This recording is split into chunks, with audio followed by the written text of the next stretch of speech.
Halo teman-teman, balik lagi dengan Anime Santuy. Apa kabar kalian semua? Semoga sehat-sehat saja.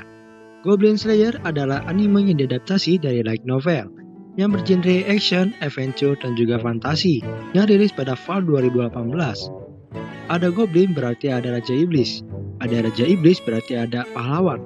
Namun cerita anime ini berbeda dengan anime yang biasanya karena tidak berfokus pada pahlawan yang bertujuan untuk mengalahkan Raja Iblis, melainkan seorang petualang yang hanya terobsesi untuk membunuh goblin. Sebelum masuk ke topik utamanya, jika kalian suka dengan video ini, silahkan klik tombol subscribe dan tombol loncengnya agar tidak ketinggalan update seputar cerita anime-anime seru lainnya. Dan inilah alur cerita Goblin Slayer versi anime santuy. Selamat mendengarkan. Goblin dikenal sebagai monster yang paling lemah, menyebabkan ancaman mereka seringkali diabaikan. Mereka licik, ganas, dan suka menyerang pedesaan untuk menculik para wanita agar bisa berkembang biak. Mereka juga memiliki jumlah yang banyak karena reproduksi mereka yang cepat. Di sisi lain, untuk memperingati hari pertamanya sebagai petualang peringkat Porcelain, pendeta yang berusia 15 tahun, kita sebut saja Onna, ia diajak untuk bergabung dengan sekelompok pemula yang antusias untuk menyelidiki suku goblin yang bertanggung jawab atas hilangnya beberapa wanita dari desa setempat. Dengan kurangnya persiapan dan pengalaman, mereka memasuki gua yang dicurigai sebagai tempat markas suku goblin tersebut. Karena terlalu meremehkan goblin, ironisnya mereka harus menghadapi kematian yang tak terelakkan. Ada yang diperkosa dan ditangkap dari sergapan para goblin, sehingga menyisakan Onna yang pasrah menerima nasibnya karena tidak bisa melarikan diri. Di bawah keputusasaan itu, tiba-tiba muncul petualang peringkat silver yang dikenal sebagai Goblin Slayer datang menyelamatkannya. Kita panggil saja Slayer. Dengan bantuan Onna, Slayer mampu dengan mudah membunuh para goblin yang tersisa, termasuk Hobgoblin dan pemimpin mereka, Dukun Goblin. Lalu mereka menemukan bayi goblin yang Slayer bunuh tanpa ampun untuk mencegah ancaman di masa yang akan datang. Terlepas dari pengalaman yang mengerikan itu, Onna memutuskan untuk ikut bersamanya dalam menjalankan misi. 1 bulan telah berlalu sejak kejadian Onna. Setiap pagi, Slayer selalu mencari bekas jejak kaki di sekitaran rumahnya dan memperbaiki pagar apabila ada yang rusak atau kendor, karena goblin aktif saat malam hari. Dan mereka mempunyai kebiasaan yaitu sebelum menyerang, mereka akan mengintai terlebih dahulu. Di sana, Slayer tinggal bersama teman masa kecilnya dan pamannya. Temannya kita sebut saja Musume.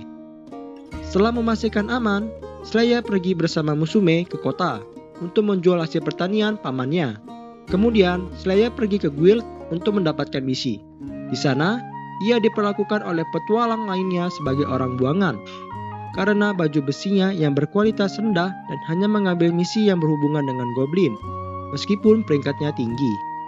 Namun demikian, staf guild mengapresiasi hal tersebut karena sebagian besar petualang tidak mengambil misi itu karena bayarannya yang rendah, dan yang sering mengambilnya hanyalah pemula yang tidak berpengalaman.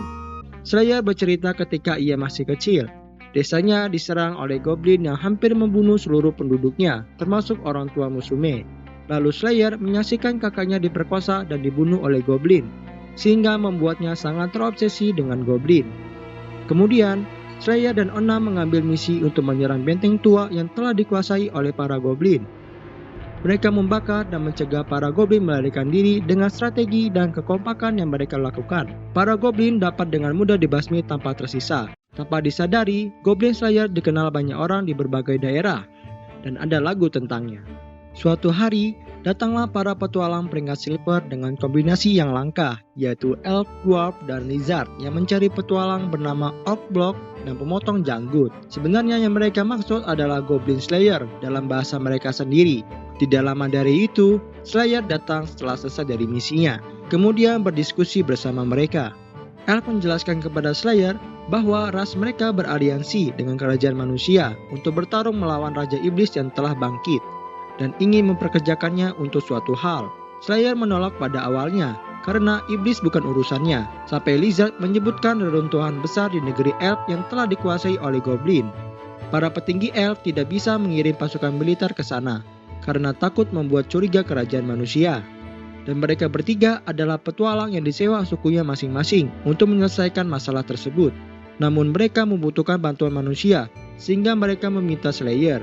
Onna pun ikut bergabung, dan Slayer bergegas untuk pergi ke lokasi. Keesokan paginya, mereka melancarkan serangan ke markas Goblin.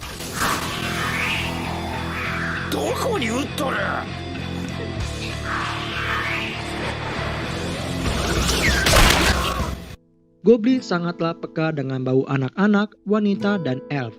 Untuk memanipulasi hal itu, mereka membasahi tubuhnya dengan darah goblin yang mereka bunuh tadi.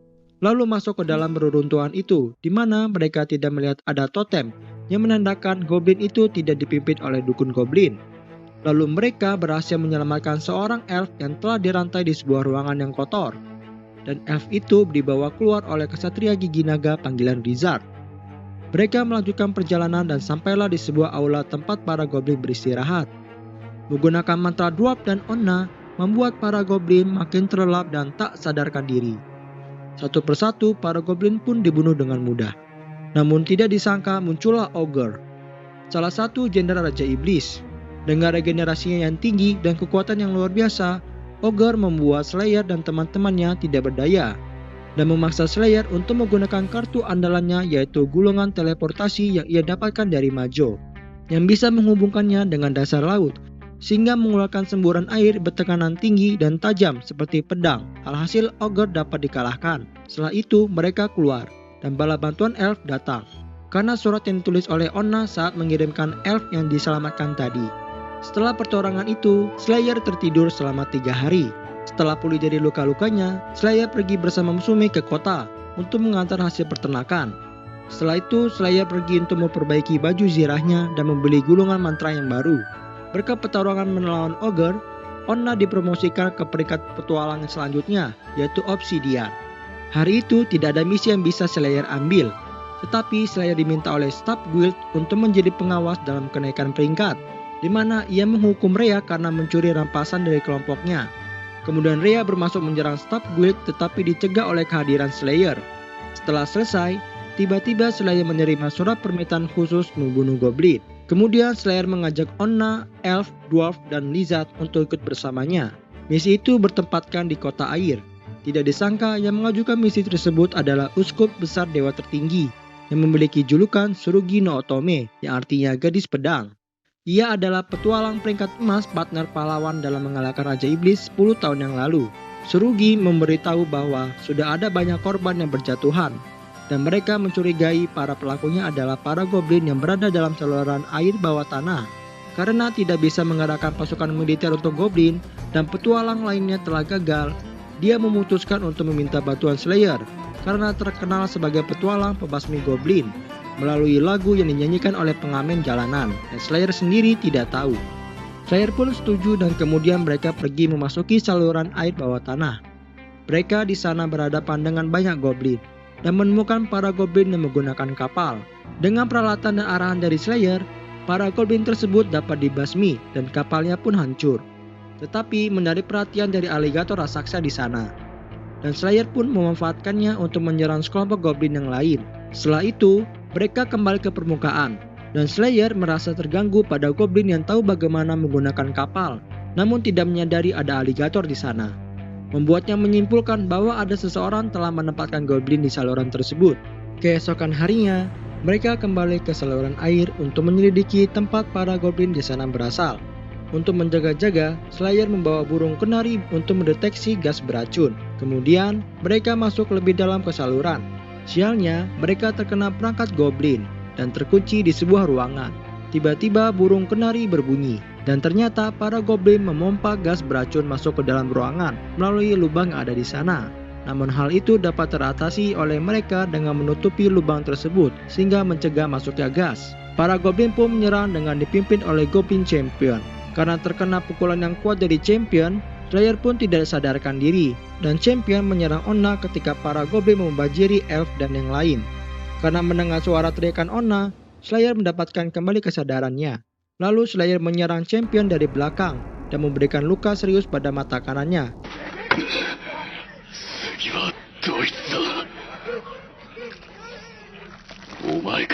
Sehingga membuat Champion melarikan diri bersama antek-anteknya karena ketakutan.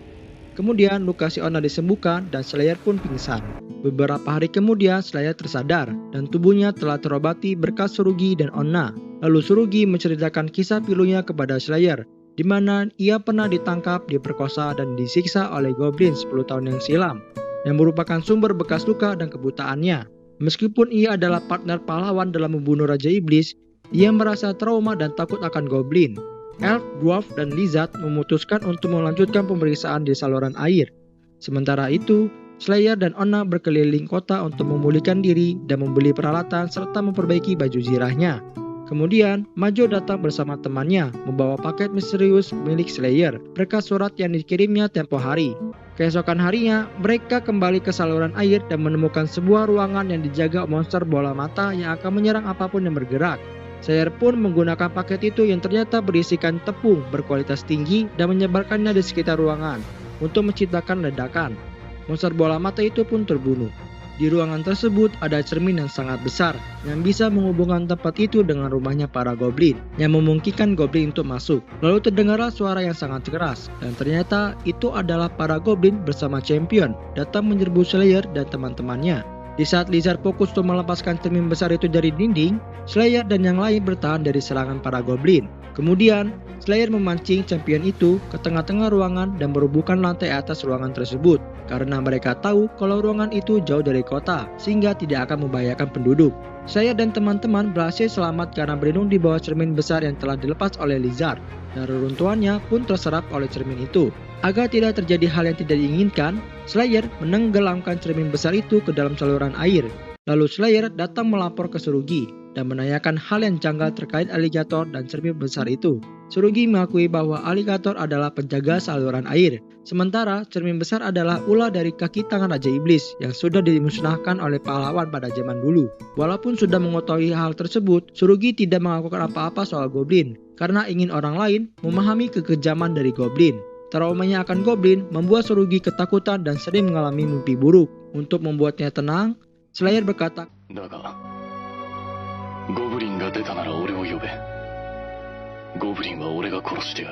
di sisi lain, dikonfirmasi bahwa pahlawan berhasil mengalahkan Raja Iblis dan pasukannya.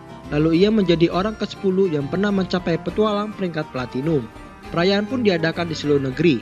Sementara itu, Slayer melanjutkan rutinitasnya sehari-hari dan pergi ke kota bersama Musume. Setelah itu, Slayer pergi untuk memperbaiki baju zirahnya. Lalu, di sana ia melihat petualang percerahan melatih petualang pemula. Kemudian ia bertemu dengan teman-temannya dan mengundang Slayer untuk makan bersama.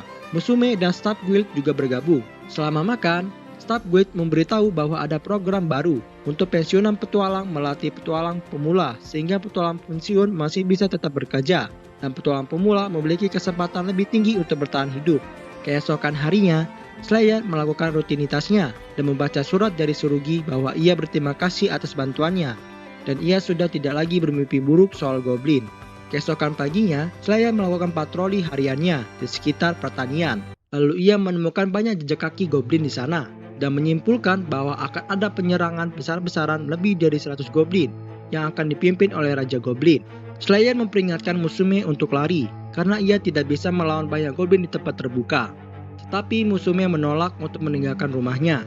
Lalu Slayer pergi ke guild untuk meminta bantuan para petualang lainnya dan memberitahu bahwa akan ada penyerangan segerombolan goblin di pertanian yang dipimpin oleh Raja Goblin. Ia adalah seorang goblin yang sangat cerdas yang berspesialisasi dalam kepemimpinan. Mereka terkejut dan menolak pada awalnya karena tidak ada hadiah untuk membunuh goblin tersebut. Slayer pun menawarkan segala hal yang dimilikinya, seperti peralatan, aset, pengetahuan, dan waktu sebagai hadiah karena membantunya. Merasakan betapa seriusnya Slayer, beberapa petualang bersedia membantu, termasuk teman-temannya dengan hadiah makanan atau minum sesudahnya. Kemudian, staf guild mengumumkan bahwa guild mengeluarkan event, 1 keping emas setiap goblin yang dibunuh, sehingga membuat para petualang lainnya bersemangat untuk bergabung. Lalu Slayer menyusun strategi yang efektif bagi para petualang untuk melawan para goblin. Beberapa gelombang pertama, goblin dapat dengan mudah dikalahkan. Raja Goblin kemudian mengirimkan Hobgoblin dan Champion. Lalu ia mencoba untuk melarikan diri, namun dicegat oleh Slayer. Sementara para petualang membunuh Hobgoblin dan Champion, Slayer bertarung melawan Raja Goblin, tetapi dikalahkan. Di saat Slayer akan dibunuh, Onna datang menyelamatkannya dan melancarkan 2 mantra untuk menjebak Raja Goblin. Raja Goblin berusaha untuk memohon belas kasihan, tetapi Slayer langsung membunuhnya. Setelah semua Goblin terbunuh, para petualang kembali ke Gwent untuk merayakan kemenangannya. Lalu Slayer melepas helmnya atas permintaan Onna sebagai hadiahnya, dan membuat para petualang lainnya terkejut melihat wajahnya untuk pertama kalinya, karena Slayer hanya melepas helmnya ketika sedang istirahat atau baju zirahnya sedang diperbaiki. Lalu Slayer tersenyum dan tamat. Itulah alur cerita dari anime Goblin Slayer versi anime santuy. Apabila kalian ada tanggapan lain, silahkan komen di bawah. Jika kalian suka dengan video ini, jangan lupa untuk like dan share ke teman-teman wibu dan otaku kalian. Sampai jumpa di video selanjutnya.